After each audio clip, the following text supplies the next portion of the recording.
Good evening, everyone. Thanks for joining us. My name is Ware Harmon. I'm the Executive Director of Town Hall Seattle. On behalf of our team and our partner bookseller tonight at Third Place Books, it's a pleasure to welcome you to tonight's live stream presentation of Pardis Mahdavi in conversation with Rich Smith as part of our Arts and Culture series. As we get underway, I want to acknowledge that our institution stands on the unceded traditional territory of the Coast Salish people, and particularly the Duwamish. We thank them for our continuing use of the natural resources of their ancestral homeland. And we thank you all for joining us here on our newish streaming platform, myths.org.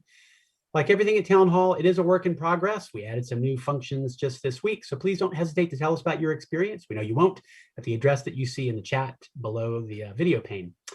Tonight's conversation will run 50 to 60 minutes, including a Q&A with our audience. Questions will be submitted from those of the chat field at the bottom of the video player. Please submit yours at any time. You can also text your questions to 206-504-2857. You'll find that number below too. You don't have to remember it. We can't guarantee we'll be able to address everyone, but we'll try to get to as many as possible. And for those of you who want to view the program with closed captions, click the CC button in the bottom right corner of the video player. Town Hall's adding new podcasts and events every day. Upcoming programs include Donna Miskolta joining us with an assembled panel of writers discussing the ways that mixed race identity informs their work. Arjun Singh Sethi and Navjot Gill describing the urgent fight against industrial agriculture in India. And our friends at the Institute for Systems Biology will present Dr. Temple Grandin for a delightful exploration of the world around us and how we can all be amateur scientists. We've got a handful, unless you're already a professional scientist, in which case you can learn other things from Dr. Grandin. We've got a small handful of events featuring live audiences coming in June too. I didn't read that right. We've got a small handful of events actually featuring live audiences coming in June as well. So keep your eyes peeled for information about that at townhallseattle.org. Town Hall's work is made possible through your support and the support of our sponsors. Our arts and culture programming is supported by For Culture, Arts Fund, Seattle's Office of Arts and Culture, the Norcliffe Foundation, and the Wyncote Foundation Northwest. But as you likely know, Town Hall is, underneath it all, a member-supported organization, and I want to thank all of our members watching this evening. One last note, you will want to dive deeper into tonight's discussion, or topic, I should say, by purchasing a copy of the book Dr. Mahdavi is discussing. So please use the link in the chat below to buy through our partner bookseller, Third Place Books, rather than at some other monolithic online purveyor of other stuff as well as books. All right, having a tough time tonight, but I'm going to rebound. Watch me work. Pardis Mahdavi is Dean of Social Sciences in the College of Liberal Arts and Sciences and a professor in the School of Social Transformation at Arizona State University.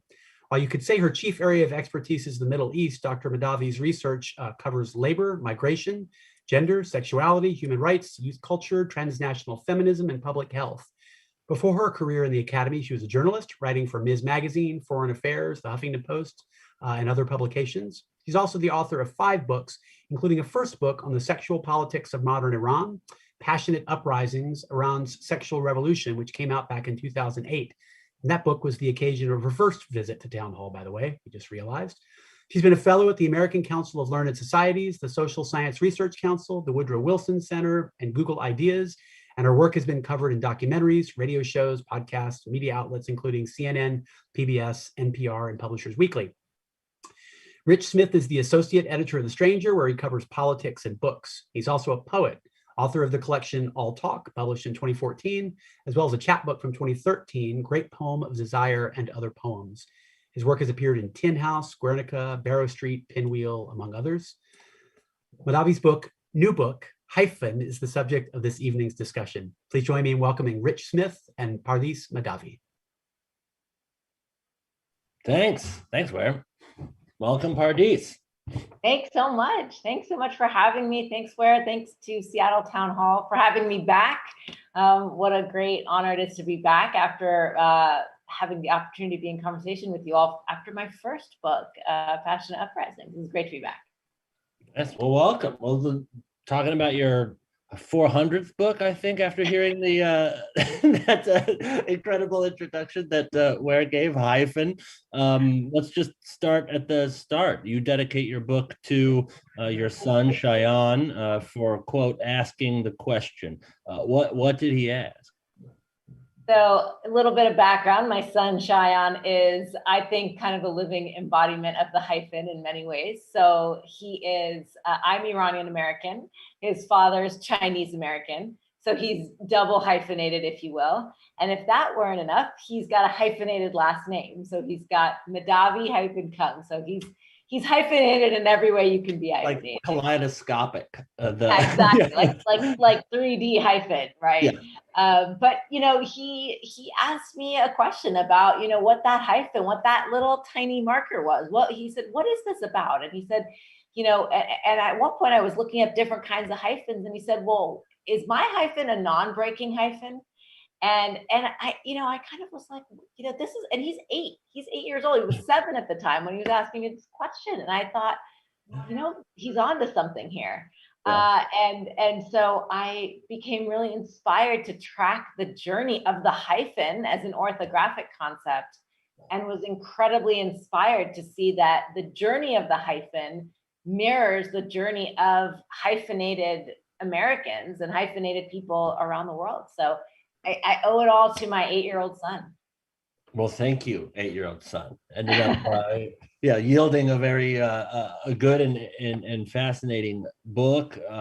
Part of which is rooted in your own experience of wrestling with your relationship with that hyphen. And I'd like to quote you, if you don't mind. Again, you say that it took getting arrested and kicked out of Iran to wrap my limbs around the hyphen, but once I did, I found the power inside.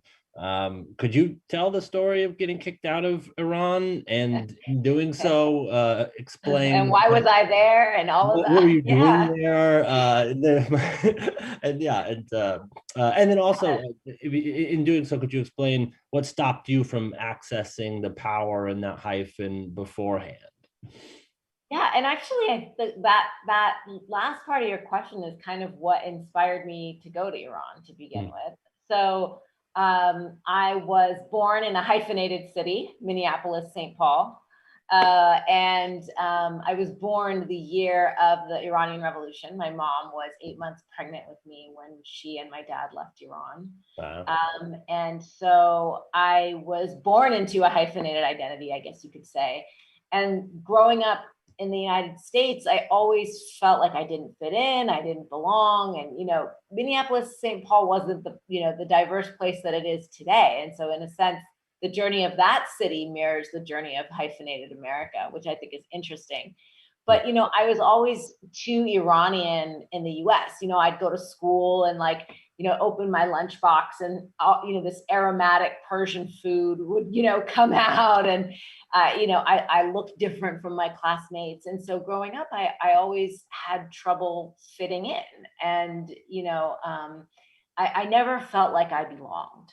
So I always thought that, well, if I could just get to Iran, if I could just go to Iran, then I'll fit in there. I'll feel belonging there, because I certainly don't feel like I fit here. And so growing up, I felt this sort of liminality, right? Neither here nor there, that betwixt in between that so many, children of immigrants face, right?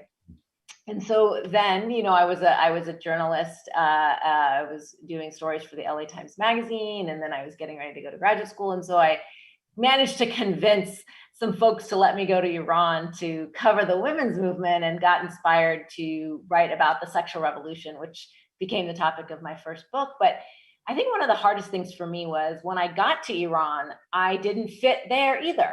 I was too American in Iran, right? So my headscarf was constantly slipping. It turned out my Persian, which I thought was really beautiful, was heavily accented. And I stuck out like a sore thumb in Iran. And so I felt that I didn't belong there either. And so that was really hard for me, because, I was too Iranian in America, too American in Iran. And so it was this sense of, I don't fit here, I don't fit there. But I kept trying to sort of make myself fit in Iran. After 20 years in the United States of feeling like I didn't belong, I kept saying, well, okay, this is, I went there initially to write stories, as a journalist, and then I ended up doing my PhD dissertation on the sexual revolution in Iran, and so I became an anthropologist, and that was my field site. And gosh darn it, I was going to make belonging there.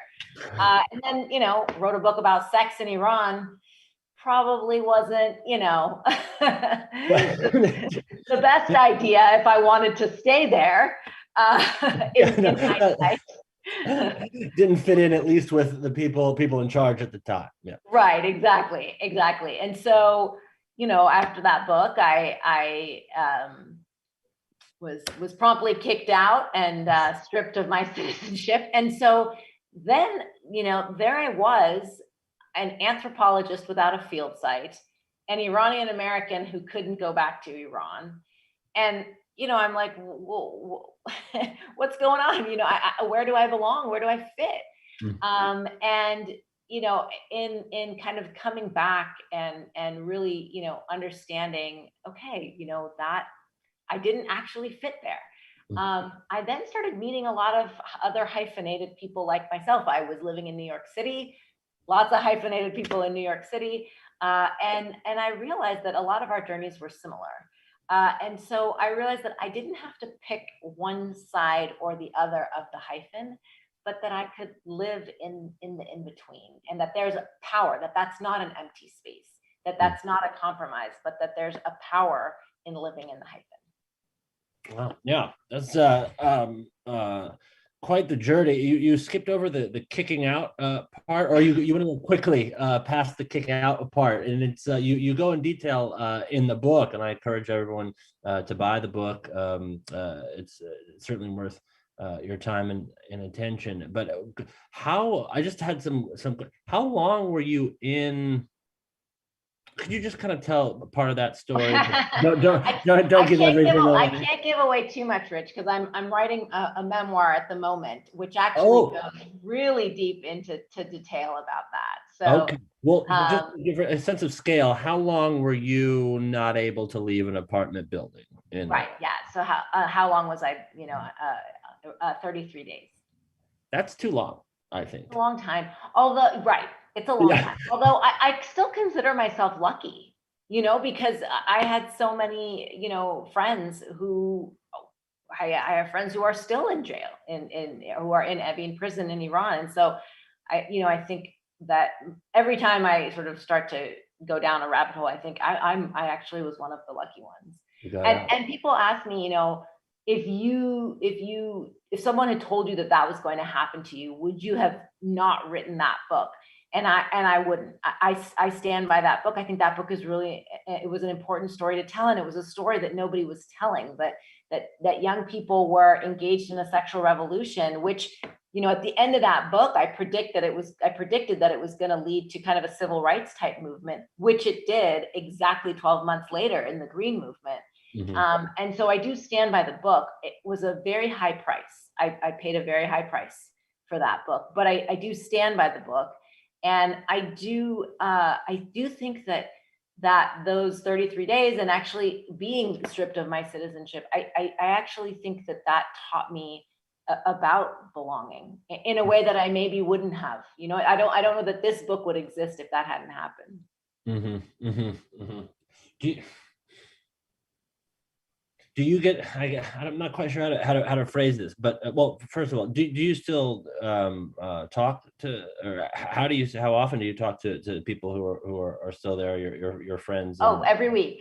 Yeah. Oh, really? Okay. Yeah. My family is there. Yeah, okay. My dad's family is all there. My cousins, and then a lot of my friends. I spent basically from 2000 to 2007 or 8, there more than I was here. Mm-hmm. And made really deep, lasting bonds. And so, of course, I'm still close with folks there.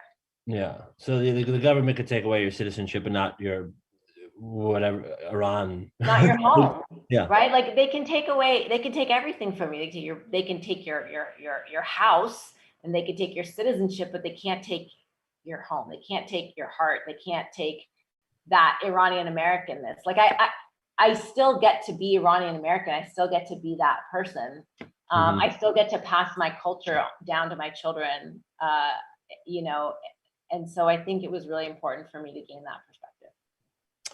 There's a number of people you profile in the book who also have some pretty harrowing stories, pretty painful family stories, each of which illuminate kind of a different facet of the first gen immigrant experience. You've got parents demanding that their children assimilate, but then their children realizing that America won't let you assimilate, or else they want to connect to this culture like you did, that they didn't have a direct or as direct of a connection growing up as they would have liked. You've got your parents demanding that the children not bow to the decadencies of American individualism, and kids just trying to live their full truths despite that. Did you go to these students with this idea, or did they come to you, or was it how did you get these people to talk to you like this? Well, I'm an ethnographer, and so it's funny. I think one of the things about being a journalist, which maybe you can relate to, and being an ethnographer, is like there's some part of you that never turns off, right? So when you meet people, you're like, well, tell me about, how did that, and so that just is always there.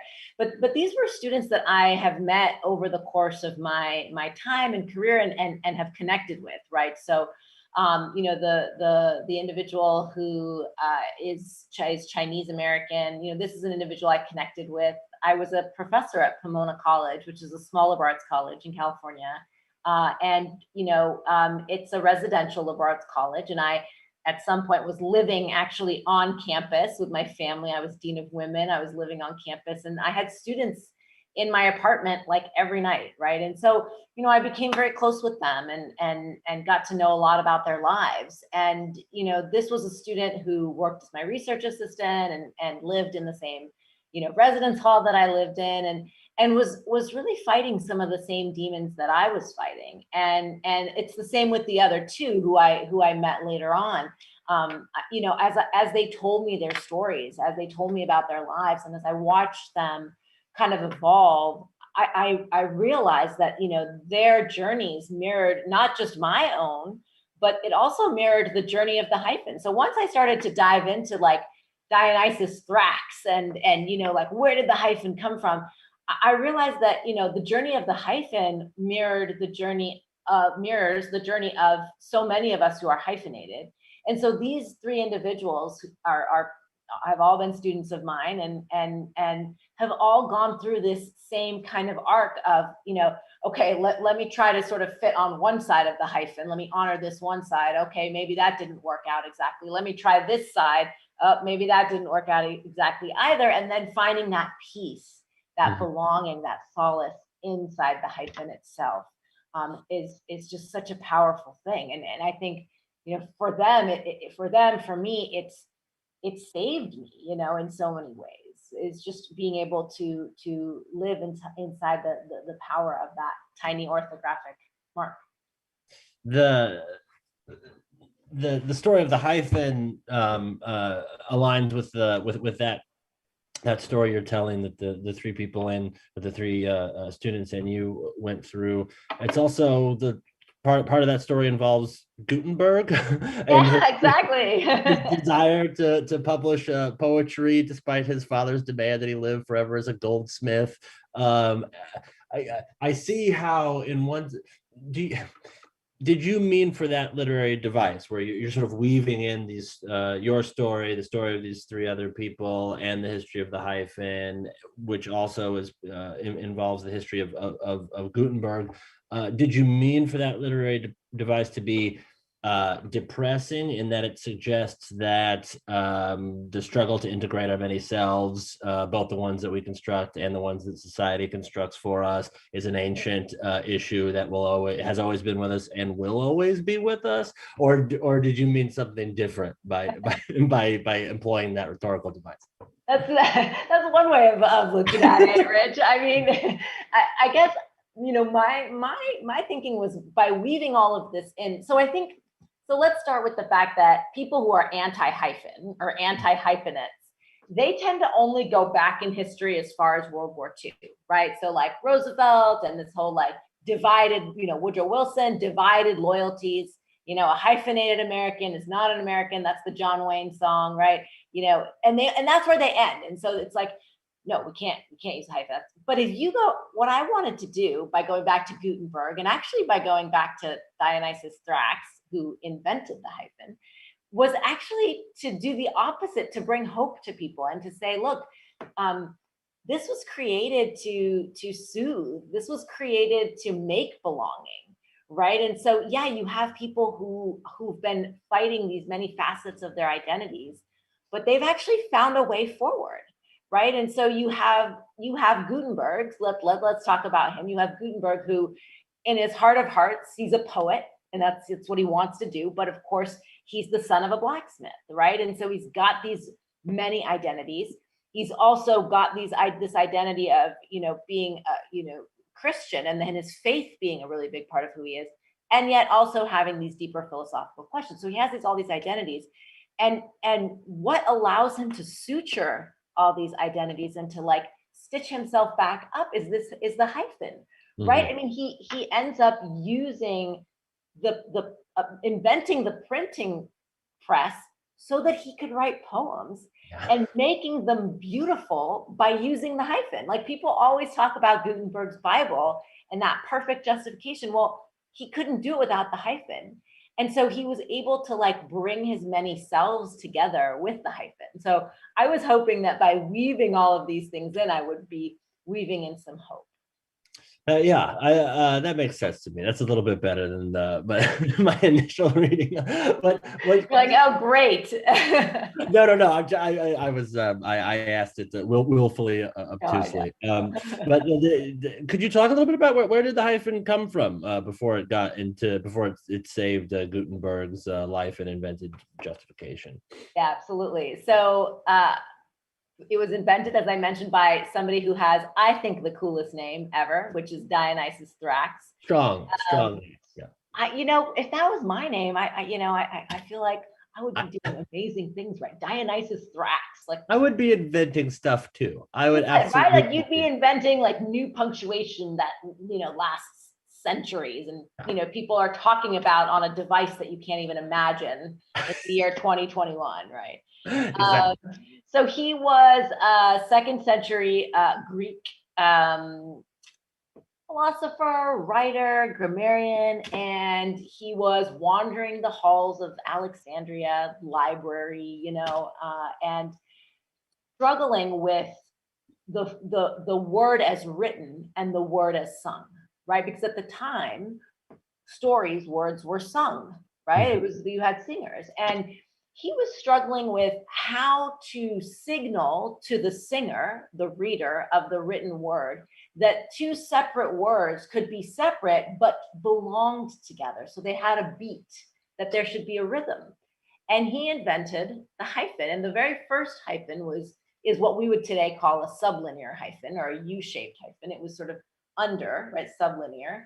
And it was there to be an indication, it's almost a musical device, but to show and signal to the reader and the singer that these are two separate words, but that are linked in this context. And so the hyphen was created to denote words or concepts that belong together. So, if you're someone like me and you're searching for belonging, and you find out that this amazing dude named Dionysius Thrax created the hyphen to create belonging, it was like this, aha moment for me and for my 8-year-old son. He was like, oh, that is really cool.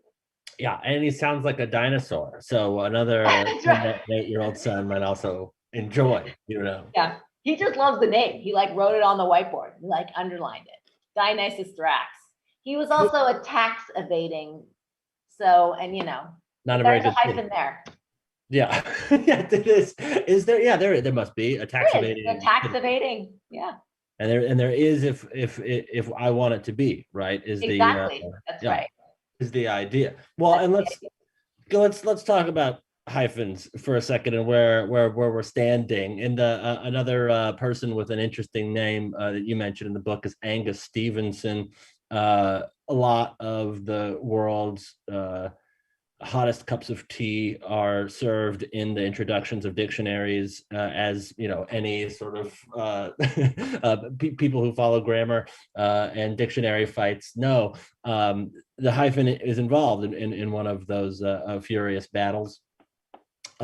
Stevenson, editor of the shorter Oxford English Dictionary in 2007, got rid of, as you say, or as you write in your book, 16,000 words or hyphens in words, which caused a huge stir. He took out the hyphen in email, bumblebee, crybaby. He also took out the hyphen in ice cream, which I didn't know that anybody would put a hyphen in between ice and cream. Well, yeah, if you think about it, there's ice, there's cream. Those are two separate things, but then you've got ice cream. Yeah. Well, my point is, I agree with all these decisions. I like email being one, and bumblebee being one, and crybaby being one. Okay, but you wouldn't be ready for that. So here's the thing, right? All right, Rich. So here's the story, that the hyphen itself. I mean, so yes. So as I write about in the book, 2007's SOED comes out, and people are like, "There's a hyphen thief on the loose. 16,000 words, you've taken the hyphen out." And my point was actually no. The hyphen did its job and actually sutured, right? And so if we think about ice cream, right? I mean, well, that doesn't always. Let's go with email, right? Yeah. So when email first came out, your eye, if you just saw EMAIL, you'd be like, I do not know what that is, right? And I don't know about you, but I'm old enough to remember when we didn't have email, right? Or when it was just coming up, right? Like AOL, you've got mail, right? But it was called mail. It wasn't called you've got email. It was you've got mail, right? And so Tom Hanks, Meg Ryan, the whole right, and Tom Hanks, totally. It was a little small icon of an envelope. We were still attached to it. Yeah, that's absolutely. Right. And you had the little sound, right? It's like, bing, you've got mail. So your eye, your brain, you wouldn't have been ready to see email as one word. So in a sense, the hyphen is a way station, hyphen station, or way station, which is now one word. The hyphen is a way station between two separate words that can be stitched together as one. Yeah. I like that. I yearn, as we all do, I think, for the rapid closing of open compounds. This is the surgical work of the hyphen, right? Yes, yeah, to the extent that the hyphen is necessary, it brings us there. I champion, I appreciate, I love the hyphen, absolutely, for this reason. It can also be used for ill, all things that create can also destroy. I thought of in terms like the alt-right or email, or words that kind of create that obfuscate or that can be used to harm. Do you think that ultimately the hyphen's power could be used for good, or is only this power of creation and suturing, or could it be used for bad? Or how do you weigh that? Look, I'm an anthropologist, so I know that people make culture. Culture doesn't make people. But I also know that language can be as divisive as it is unifying, right? Mm-hmm. So the same, rhetorical devices that can bring people together can divide. You're absolutely right. Yeah. But I wrote this book to kind of reharness the power, because I think that when it comes to a question of identity, and I know some of your upcoming speakers are going to talk about this, but I think when it comes to questions of identity and like, who am I and belonging, I actually think that hyphen has this quiet power that we've underestimated for a long time and that we've downplayed, right? Because of what happened, during World War II, right? So my hope was that I would write this book and it would help hyphenated Americans or hyphenated people like my son, feel like, no, that's something that I can be excited about. Like I can find belonging in there, that it's not, that the hyphen isn't meant to divide his last name, mm-hmm. right? It's not meant to say, pick your mom or your dad, mm-hmm. right? but it's to say, no, you are your own special thing. Like, and these two words, they belong together in him. Now, my last name is separate, it stands alone. His father's last name is separate and it stands alone, right? But it's hyphenated because it's something new, and it's something beautiful, and it's something powerful for so many people who feel they don't belong. A number of the examples that you use are they're familiar to me, having had this an academic background. A lot of them are collegiate. You're leaving the home and you're getting this that separation from the family, where so much of the culture is enforced and constructed and created. And then you have this moment when you can finally, where you're like, wait, excuse me, who am I? And then you have that. I mean, is this dynamic that you're describing the same in your research outside of that collegiate class of people, basically?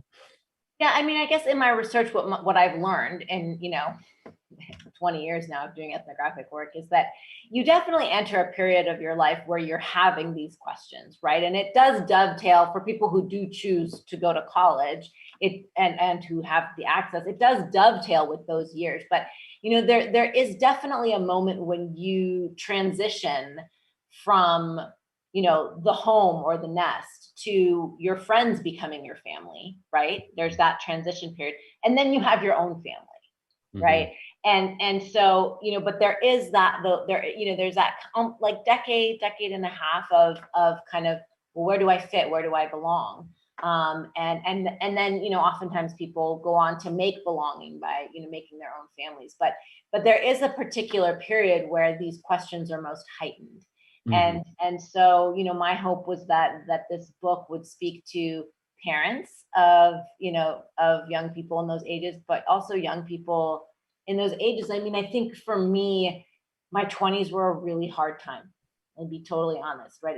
20s into my early 30s, it were a very difficult time because I didn't know who where I belong. And I think a lot of people don't know who they are, but they can start to fit in different ways.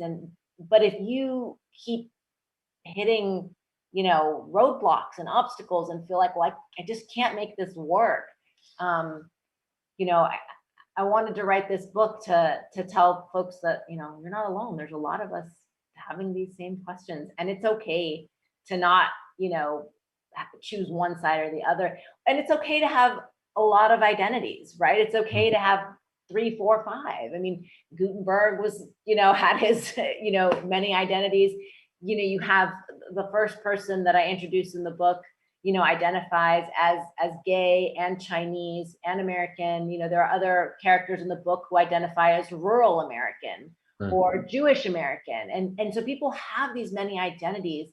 And the idea is that you can suture them. You can find a power in bringing your many identities together in you.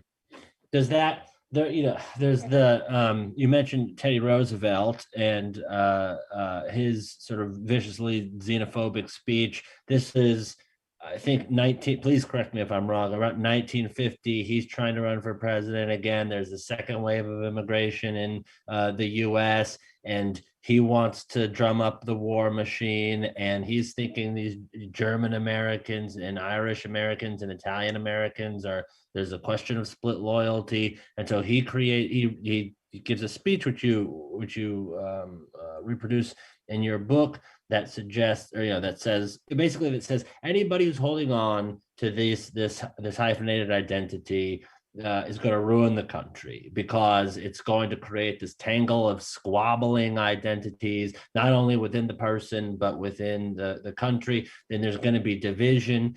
And so you can be American, but you can't be this hyphenated American. And I couldn't help but, and we were talking a little bit before we got on here, recall Barack Obama's 2004 DNC speech, where he famously says, there is not a Black America and a white America and a Latino America and an Asian America. There is the United States of America. You hear a chime there, a difference in degree, certainly, because Roosevelt was telling people to castigate anybody who would who would maintain a hyphenated identity. I don't think Obama would tell anybody to castigate others. But I guess, do you see the potential for divisiveness in claiming this all of these hyphenated identities, or not? I think, we were talking about this a little bit before, but I think there's a big difference in the intentionality of the speeches, right? Mhm. And I think, first of all, I think it's ironic that Roosevelt is up there saying that when he himself is a hyphenated American, right? I mean, the only folks who aren't hyphenated American are indigenous folks, right? And so he himself was also a hyphenated American. So, a little self-reflection would have been okay for him, I think. But, he was coming off of a really bad trip to Brazil, and he got really sick going down the Amazon, and it didn't work out well for him.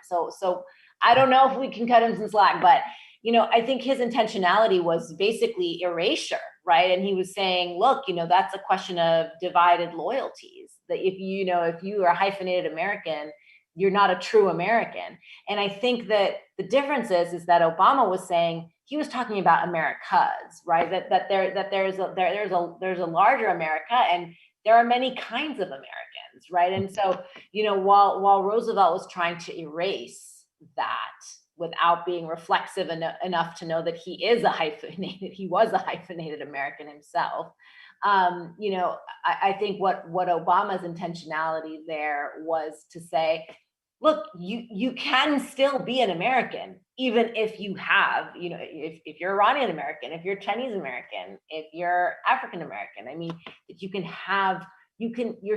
you're as American, even if you have a hyphen. Mm-hmm. Yeah. Well, we've got some questions from the audience, if you're willing to take some. Ready? Yeah, absolutely. Has there been a sudden proliferation in the use of hyphens in sentences? This person, Candace, says she's been seeing it more, and she thinks it's because she's been seeing others use it more. Why would that be? I think I might just be lazy. Candace, you're not lazy. No. No, you're not lazy. You're doing what everybody should be doing. More hyphens. You're not hyphenophiles. I'm a hyphenophile. I love hyphens. I wish my name had a hyphen in it.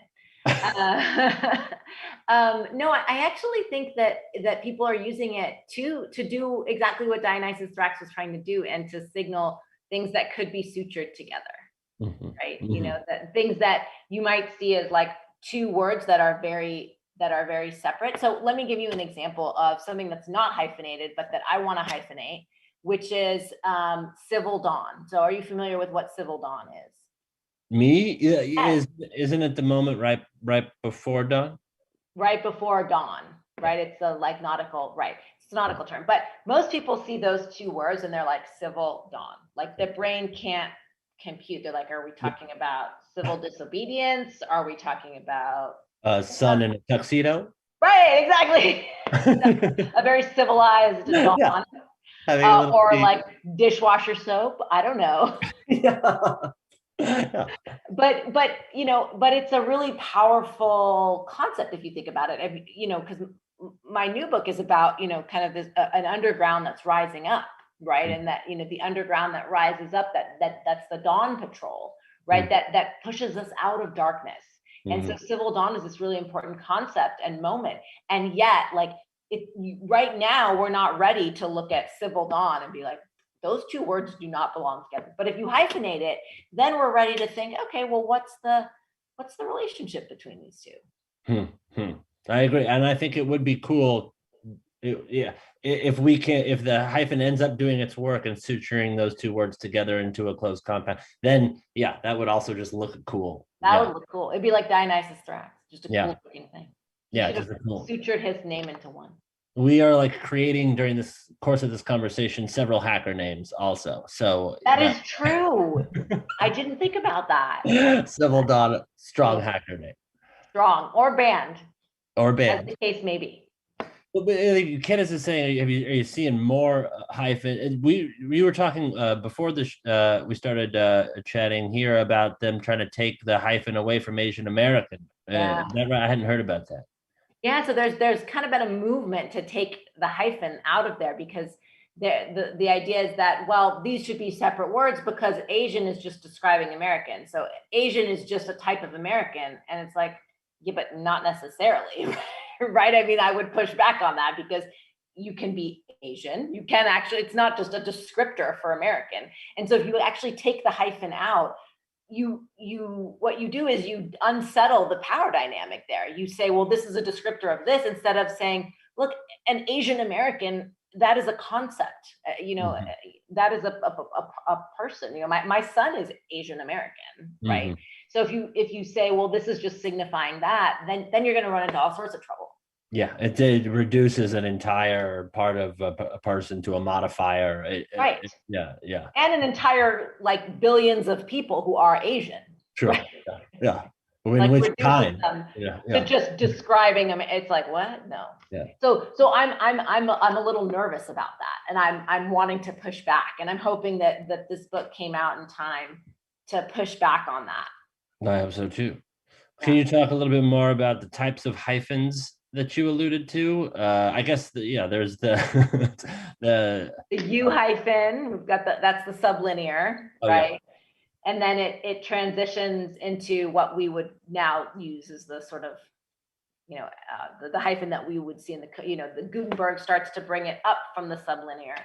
And there's a break. Non-breaking hyphen. Mm-hmm. Yeah, so that's a hyphen that can be used to signify that the word shouldn't drop down to the next line. Mm-hmm. Mm-hmm. Right. So that's to say that you can't break these two, that it's not and there's a big difference between a hyphen and an end dash, right? And so it's saying this is something that has to be together on a line for us to read it and process it properly.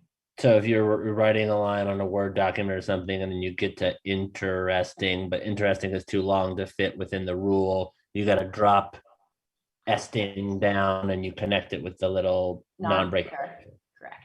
A linking thing. And this is the one that Gutenberg liked. This is what gave us. That was his favorite. Yeah, the perfect justification. Perfect justification. Exactly. Good. Are there any other types of hyphens? Oh my gosh, there are so many types of hyphens.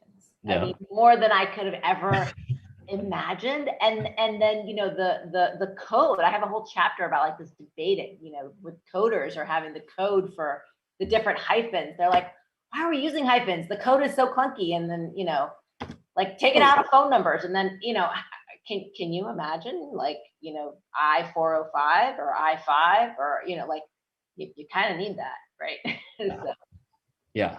And I was thinking also of, I'm not I should mention that I'm not an absolutist when it comes to closing all of these compounds, because I think a word like ex-husband, you're just going to want the hyphen in there all the time. Always. Otherwise you always just to make that 100%. Let's make that one clear. That hyphen is staying. That's not going to be a way station. And if our friend Angus decides to take that one, I think there's going to be a lot of angry people on his front porch. Yeah, exactly. Well, and you just don't want to live in a world of ex-husbands or ex-husbands. Wife or ex-wife.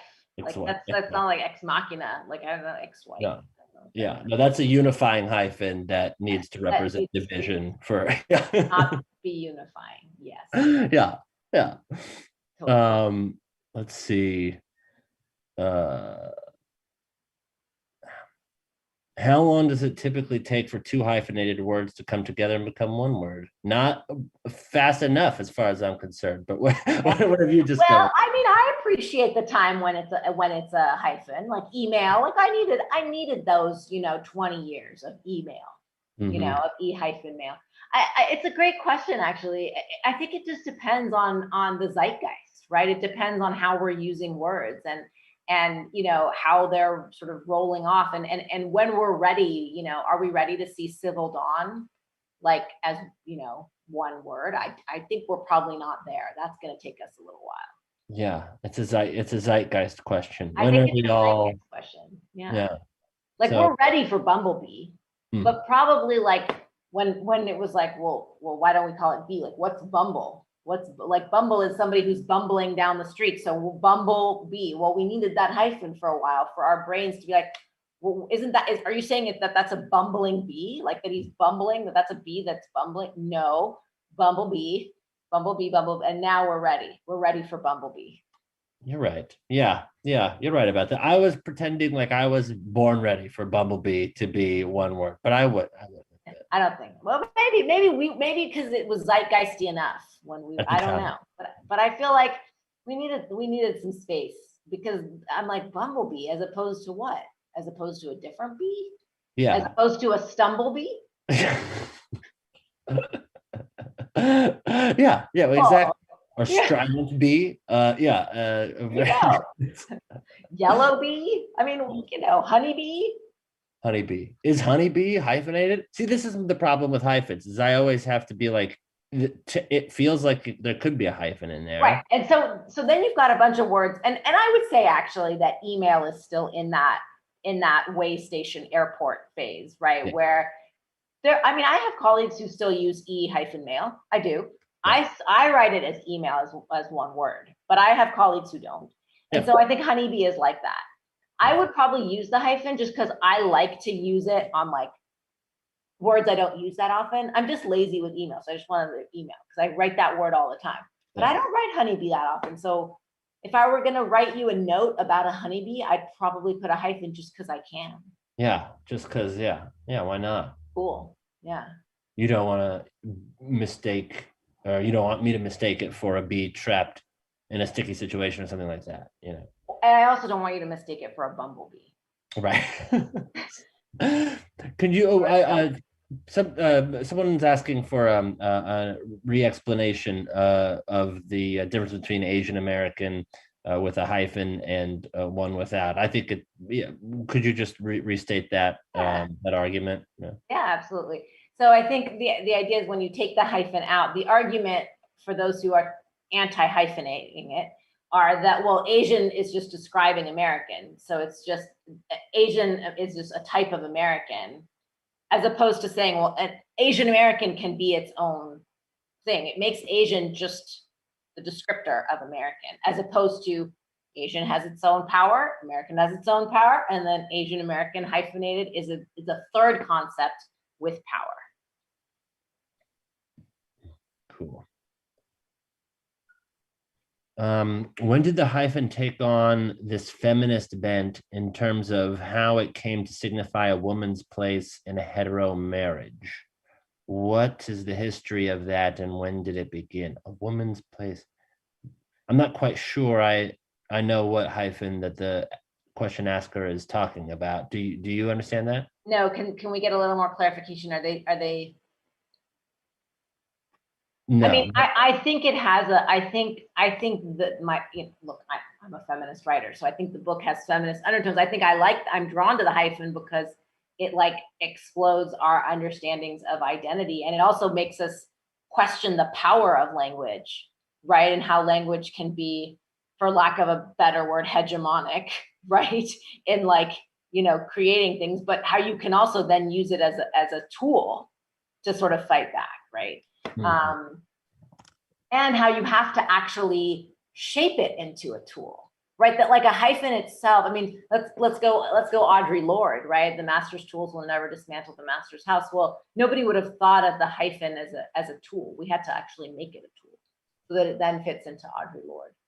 That helps me understand a question I was having trouble thinking about, which maybe I'll try to articulate it now and shoo me away if it doesn't make any sense. But how are you thinking about essentialism when you're thinking about the hyphenated identities? It seems like, on the one hand, there is Iranian-ness, and then there is something called American-ness. But I don't know of a particular quality that you could isolate that you would call it Iranian that couldn't also be American or vice versa. And so in one way, the hyphen explodes essentialism, but it also hyphenated identity reasserts both of those in a way, in that it does claim that this is Iranian and this is American, and I'm a little combo of both. And how do you... Yeah. Is that a false dichotomy, or is that something that trips you up at all thinking about this? I mean, it definitely trips me up. But I think the idea here is like there are certain things that are, that are certain, let's say, cultural values that are not, not to essentialize enough to say that, that it is a monolithic culture. Again, people make culture, and there's so many different types of culture that people are making every minute, right? We talked about the zeitgeist, right? But I think that, that there is something about, being, the idea with the hyphen is like that it can be so many things that you don't have to pick one or the other. And also, like, you don't have to fit yourself into like this mold of like, well, this is Iranian and this is an American. And it actually, it moves us past the dichotomy by saying like, you don't have to pick, you actually can be both. I think for me, this is really salient because, if Iran and the United States have been at war for most of my life, who am I if both the countries that are me are at war? Right? There are two countries who are at war, and yet I am a living embodiment of both. So that is different, right? Like being Iranian-American, it is different, right? Yeah. And so there are certain things, and so there are certain, and every Iranian-American feels that, right? It's like, well, geez, like I think many people, when President Trump was elected and the Muslim ban came out, I remember my daughter came home from school one day and she said, at school somebody told me as soon as Trump is president, you all are going to be sent home. And she came to me and she knew that I could never go back to Iran. And she said, well, if Trump is president and we're sent home, but you can't go to, like, where are we going? Right? Where are we supposed to go? So I think there is something to it, that it's beyond, it does explode essentialism. It actually, I think, forges a different path altogether. Yeah. Because but it leaves the hyphen. Like it explodes both sides of the hyphen, but it keeps explodes both sides, but it says, look, you can make that little piece whatever you want it to be, right? That it has this power. This tiny little thing has this power. I love, that reminds me of my friend, a poet, Jaswinder Balina.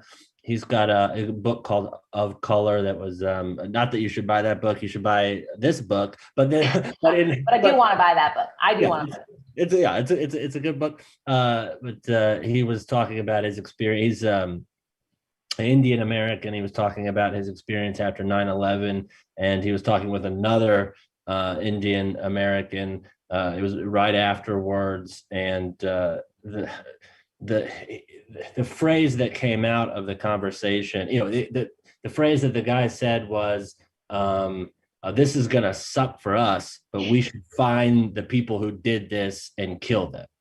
And so the way in which the they and the us like switched within that single sentence, what it really kind of brought home for him the struggle. He describes it as being able to see on either side of the bullet hole, as right. Like both the target obviously and the person offended by the that attack. But I think so. Here's what I think, though. I think that's a great example, Rich, because I think that us focusing on, let's just take Iranian-American or Indian-American, and not focusing on the hyphen, it keeps making us be like this side or this side, us, them, who's them, who's us, who's them, who's us, instead of being like, there is this thing in the middle, and there's like a lot going on in there, right? That you don't have to keep defining yourself against an other.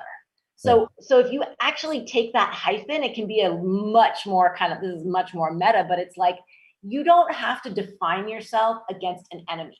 You don't have to define yourself against an other. You can define yourself on your own terms. And that's the fundamental message, I think, of this book. Well, that's great. I'd